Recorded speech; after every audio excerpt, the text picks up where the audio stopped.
Media कर्मी को बहुत बहुत शुक्रिया अदा करते हैं जिन्होंने हमारा आज इस प्रेस वार्ता में सहयोग दिया। और साथ में हम बोलना चाहते हैं human right council of India की तरफ से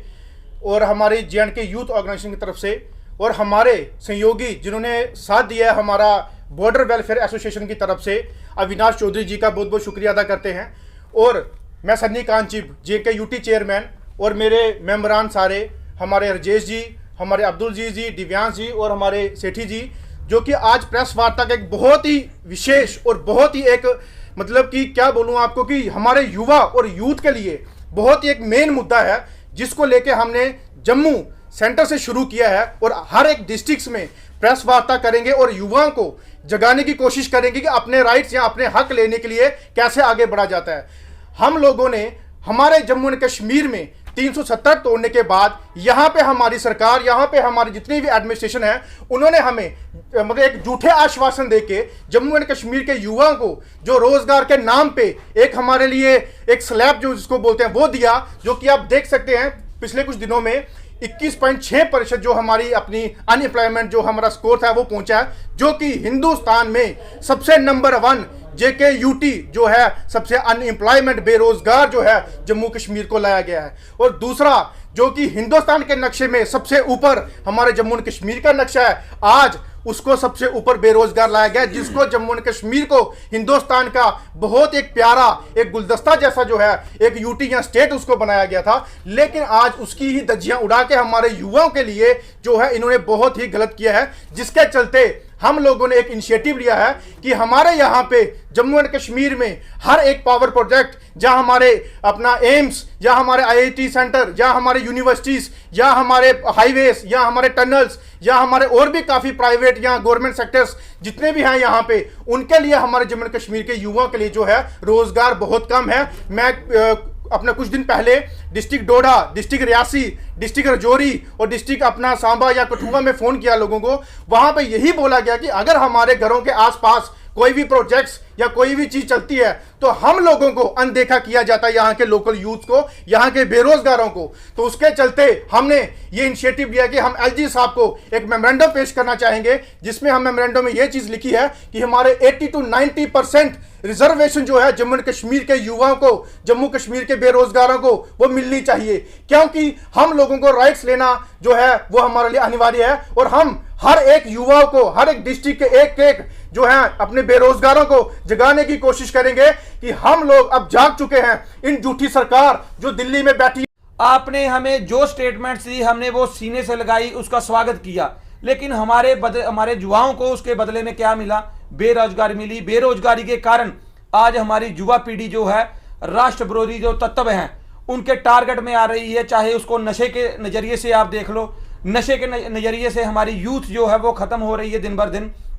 इसमें मैं आपके माध्यम से उपराज्यपाल साहब से और मैं मोदी साहब से, केंद्र जो हमारी सरकार है उनसे मैं अनुरोध करूंगा कि इस पे कड़े संज्ञान लें और हमारे जम्मू कश्मीर के युवा, खासकर हमारी जम्मू जो खिता है, जम्मू के जो बॉर्डर एरिया है, उनके युवाओं के लिए एक अलग से पॉलिसी बनाएं, जिसमें हमारे जो भी सेंट्रलाइज प्रोजेक्ट चल रहे हैं, यूटी के प्रोजेक्ट्स चल रहे हैं, उसमें हमारे युवाओं का हिस्सा कहाँ है। आज हमारे युवा जो हैं पढ़े लिखे डिग्रियां लेके दरबदर हो रहे हैं। आज जो जुमलेबाजी, जो बयानबाजी हमें दी जाती थी कि विकास होगा, कहाँ है विकास? ये विकास है जो 21.6% जो है यहाँ पे अनएम्प्लॉयमेंट का दर बन गया है। इस पे हमें अफसोस है और हम पुनः आपके माध्यम से उपराज्यपाल साहब से और केंद्र सरकार से ये अपील करेंगे कि हमारे युवाओं के लिए एक पॉलिसी फ्रेम की जाए, जल्द से जल्द जो है हमारे युवाओं को रोजगार दिया जाए। नहीं तो आने वाले दिनों में जिस तरीके से ये अभियान ह्यूमन राइट काउंसिल ने छेड़ा है, बॉर्डर वेलफेयर पूरे राज्यों में नहीं, तहसील पे, ब्लॉक पे जाके, डिस्ट्रिक्ट वाइज जाके युवाओं को जागृत करेंगे और हम सड़क पे आने के लिए जो है वो मजबूर हो जाएंगे। धन्यवाद। देखिए, आज जो हमने डिस्ट्रिक्ट सांबा विजयपुर बाजार में, मेन बाजार में जो प्रेस वार्ता की है, उसका हमारा मेन मकसद, क्योंकि हमारी बेरोजगारी को लेके जम्मू एंड कश्मीर में जितने भी हमारे रोजगार जो हैं उसको मतलब कि यूथ देखता है और काफ़ी उसके अंदर एक रोष है कि हमारे जम्मू एंड कश्मीर में इतने प्रोजेक्ट चलते हुए या इतना काम चलते हुए हमारे पास आज रोजगार नहीं है। क्योंकि गांव में या बॉर्डर एरिया में, जहां पहाड़ी इलाके में, जहां और भी कोई दूर दराज इलाके में अगर कोई भी प्रोजेक्ट चलता है, लेकिन वहां के लोगों को जो है रोजगार नहीं दिया जाता, बाहर से लोग लाके वहां पे उनको रोजगार दिया जाता, वहां के लोकल लोगों के साथ पार्शलिटी की जाती है, जिसके चलते हम लोगों ने ये इनिशिएटिव लिया है कि आज हम जम्मू एंड कश्मीर के युवाओं की आवाज को लेके एक बुलंदी तक जाएंगे और अपने हक जो हैं और अपना हकूक जो है वो लेके रहेंगे, क्योंकि human right council of India, J&K youth organization और हमारे बॉर्डर वेलफेयर एसोसिएशन के जो अविनाश चौधरी जी हैं, इन्होंने हमारे समर्थन में आज प्रेस वार्ता में हमारा साथ दिया है और युवाओं को आगे लेने के लिए, उनके हक, उनकी डिमांड्स को पाने के लिए जो है हमारे साथ चलने के लिए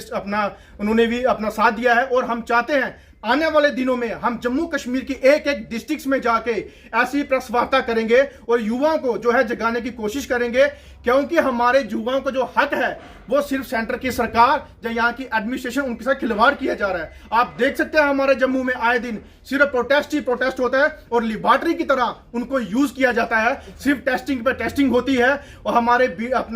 आप देख सकते हैं 1600 जो हमारे कोरोना अपना वॉरियर्स जो थे उनको निकालने की कोशिश की, हमारे युवा 10th के थे, 12th के थे, उनके साथ अपना मतभेद किया, हमारे अपना क्लस्टर यूनिवर्सिटी वाले उनके साथ किया, फिर उसके बाद हमारे BDC जो डॉक्टर थे उनके साथ किया, आपके रहबरे खेल वाले उनके साथ किया, फिर उसके बाद आपके टीचर लगा लो, लेक्चरर लगा लो। कितना कुछ बोलना चाहूंगा मैं कि हमारी एडमिनिस्ट्रेशन और हमारी सेंटर की सरकार हमारे युवाओं के साथ और कितना खेलेगी, लेकिन जितना खेलना था खेल चुकी। लेकिन अब जम्मू कश्मीर का युवा हमारा साथ देगा और हमारे साथ चलेगा, अपने डिमांड, अपने हक के लिए जो है वो आगे बढ़कर आएगा। और हमारे LG साहब से रिक्वेस्ट है इस मेमोरेंडम के अपना तहत कि प्लीज 80 to 90% रिजर्वेशन हमारे जम्मू कश्मीर के युवाओं या उनके बेरोजगारों के लिए होनी चाहिए। जिस जिस एरिया में काम हो वहां के लोगों के लिए 80 से 90% की जो है रिजर्वेशन उनको मिलनी चाहिए, फिर उसके बाद बाहर के लोग जो हैं वो दें, क्योंकि जम्मू कश्मीर हमारा अपना घर है, हमारा एक गुलदस्ता है। हमारे जम्मू कश्मीर में काम होते हुए भी हमें काम करने के लिए बाहर जाना पड़े तो इससे बड़ी बेइज्जती की बात हमारे लिए और कोई नहीं है, ये शर्म की बात है। और हमारी जो बेरोजगारी आप देख सकते हो 130 करोड़ की जो 1 करोड़ 30 लाख की आबादी जम्मू जो कश्मीर में है, उसमें से 22 लाख जो है बेरोजगार हमारा यूथ और युवा घूम रहा है। ये कहां की इंसाफी है हमारे साथ, कहां की सरकार हमें बनाती है। और आने वाले दिनों में इलेक्शनों में यही युवा दिखाएगा कि 20-20 साल सत्ता करने वाले आज उन्होंने ये बेरोजगारी का जो हमें है परचम वो हमें दिया, ये चीज हमें बेइज्जती जो है उन्होंने करवाई कि जम्मू और कश्मीर की जो बेरोजगारी है हिंदुस्तान से सबसे नंबर 1 है। और मैं आशा करता हूं LG साहब इसको एक्सेप्ट करेंगे और आने वाले दिनों में हमें दिल्ली ना जाना पड़े, यहीं से हमें पूरा जो है आश्वासन देके हमें यहाँ पे अपना रोजगार जो है वो दिया जाएगा। आपने जो PMO साहब के लिए बोला कि उन्होंने नौजवानों को पकोड़े बेचने की जो बात की है, आप देख सकते हैं हमारे BSF CSF वाले लड़के पिछले 90 दिन तक वहां पे प्रोटेस्ट किया है, जिसमें मैंने वहां पे शामिल होकर उनको पूरा समर्थन दिया है। PMO साहब ने उनको DDC इलेक्शन में झूठे आश्वासन देके कि 2000 से 2500 जो नौकरियां हैं वो उनको हम देंगे, लेकिन उन्होंने उनके साथ खिलवाड़ करके जो उन्होंने तोहफा दिया वो आप देख सकते हैं 90 दिन तक वहां बैठे रहे बीजेपी ऑफिस के बाहर, लेकिन उनकी कोई सुनवाई नहीं हुई। वो बच्चे हॉस्पिटल भी पहुंचे, वो बच्चे मतलब कि इनके आगे गुहार लगाने के लिए पहुंचे, लेकिन आज भी वो प्रोटेस्ट करने के लिए वहां पे बैठे हुए हैं। ये किस चीज के लिए PMO हमारे जम्मू कश्मीर के हक के लिए सोचते हैं? क्योंकि हमने भी दिल्ली में मेमोरेंडम भेजे, लेकिन हमारा मेमोरेंडम अभी तक जम्मू कश्मीर का एक्सेप्ट नहीं हुआ, क्योंकि हम जमीनी स्तर पर काम करने वाले लोग हैं, आम आदमी के साथ चलने वाले लोग हैं, गरीबों के साथ चलने वाले लोग हैं और युवाओं के साथ चलने वाले हैं। तभी जाके इनको लगता है कि हमारी सच्चाई जहां हमारा जो गुनाह है वो मतलब कि हमारे सबके आगे ना आ जाए, इसलिए लोगों को झूठे आश्वासन देके लोगों को अपना गुमराह करते हैं और उनको जो है वोट बटोरने की बातें करते हैं। कि बॉर्डर वेलफेयर ऑर्गेनाइजेशन जम्मू खिते के युवाओं, खासतौर पे जो हमारे बॉर्डर क्षेत्र, सीमावर्ती क्षेत्र के युवा हैं, उनके हकों के लिए हम हमेशा तत्पर रहे हैं, प्रयास करते रहे हैं, लड़ते रहे हैं। और आज जो प्रेस वार्ता है human right council of India के समर्थन में हमने करी है, इन्होंने जो बीड़ा उठाया है युवा जागृत करने का, उनमें हम इनका पूरा समर्थन करते हैं। बॉर्डर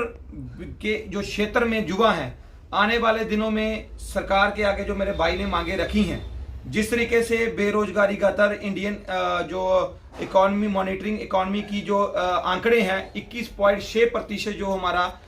बेरोजगारी का दर जम्मू कश्मीर का आया है, ये अफसोसजनक है, ये चिंता का विषय है। इसमें हमारी केंद्र सरकार को और हमारे उपराज्यपाल साहब को कड़े संज्ञान लेने चाहिए कि हमारे जो मंत्रीगण थे, पूर्व मंत्रीगण थे, पूर्व सरकारें थी, बहुत बड़े बड़े दावे करते थे कि जम्मू को विकास के स्तर पे ऊंचा उठाएंगे। जम्मू जो था वो एक ताज था पूरे भारत का। आज जम्मू देखो बेरोजगारी का आलम इस तरह तरीके से है कि वो बिल्कुल निचले स्तर पर गिर चुका है। आज युवा, आज बेरोजगार, नौजवान, किसान सब सड़कों पर है। सरकार जो है वो आंखें मूंदी हुई है। हमने सामाजिक स्तर पे जो बीड़ा उठाया है, आने वाले दिनों में हम सरकार को ये कहना चाहते हैं कि हमारे युवाओं के लिए एक स्पेशल पैकेज जो है वो अनाउंस किया जाए। और हमारे बॉर्डर एरिया में जो इन्होंने 0 to 6 किलोमीटर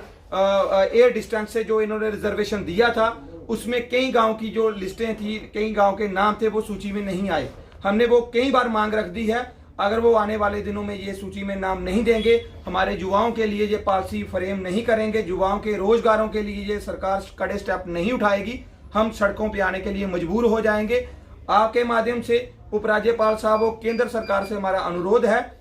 हमारे युवाओं के लिए, चाहे वो खेलों के लिए, चाहे वो शिक्षा संस्थानों के लिए, चाहे वो सरकारी रोजगारों के लिए, चाहे वो प्राइवेट सेक्टर के लिए, जितने भी हमारे जम्मू में प्रोजेक्ट्स चल रहे हैं, हमारे लोकल जो युवाओं को रोजगार वहां दिया जाए, ताकि हमारे जो युवा हैं वो भी अपना टैलेंट वो राष्ट्रीय स्तर पर दिखा सकें। हमारे जो युवा हैं वो सक्षम हैं भारत का नाम रोशन करने में, लेकिन उनको प्लेटफॉर्म नहीं दिया जाता। आज नशे का दर, आज क्राइम का दर, हर जो कुरीतियां हैं समाज में बढ़ रही हैं, इसका संज्ञान जो है केंद्र सरकार को कड़े तरीके से लेना चाहिए। हम यही अनुरोध करते हैं। धन्यवाद जनाब। जैसे कि पीएमओ जितेंद्र सिंह ने कहा है कि सरकारी रोजगार नहीं है हमारे पास, तो युवा कोई सेल्फ एंटरप्रेन्योर होके पकौड़े की दुकान खोल के फास्ट फूड खोल ले, तो उस पर क्या कहेंगे आप? एजुकेशन की बेइज्जती है। माफी चाहता हूं मैं, माननीय हमारे डॉक्टर जितेंद्र सिंह जी जो बयान दिए है, जो आपका सवाल है, अगर वो पकोड़े का जो बेरोजगारों को एक